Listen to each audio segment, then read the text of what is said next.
정말 살다 살다가 이런 깡패 같은 정부는 처음 봅니다. 대통령실에서 3월 달에 긴급 생계비 대출을 출시한다고 하는데요. 그런데 금리가 너무나 충격적이게도 최저가 9.4%라고 합니다. 정말 어이가 없습니다.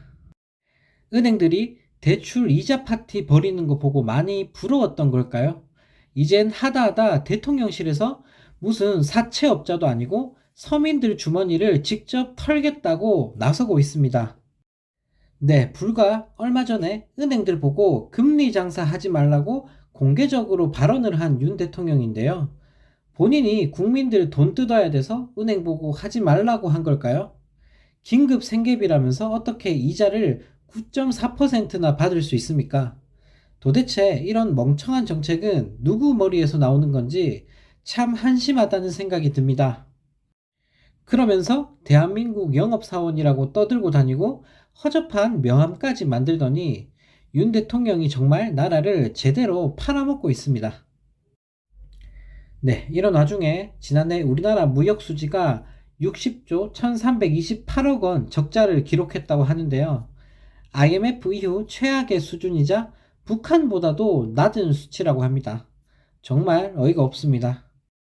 무역협회의 국가별 수출입 통계에 따르면 지난해 1월에서 9월까지 전 세계 208개국의 무역수지 순위에서 우리나라가 194위를 기록하면서 급락했다고 합니다. 2021년은 18위, 2020년은 8위였다고 하는데요. 윤 대통령이 취임하고 나서 진짜 나라가 제대로 폭망하고 있습니다. 네, 적자 수치는 IMF였던 1994년 16조 8,960억 원보다 3배나 더 많다고 하는데요. 더 심각한 문제는 올해 전망 역시 매우 어둡다는 겁니다.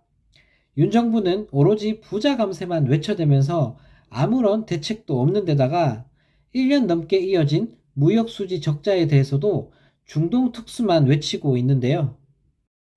거기에 최대 교역국인 중국과의 관계 개선도 전혀 이루어지지 않고 있고 윤 대통령은 또 전 세계가 반대하고 있는데도 혼자서 원전에 미쳐가지고 2050년 탄소 중립에 대한 대책도 전혀 없는 상태입니다.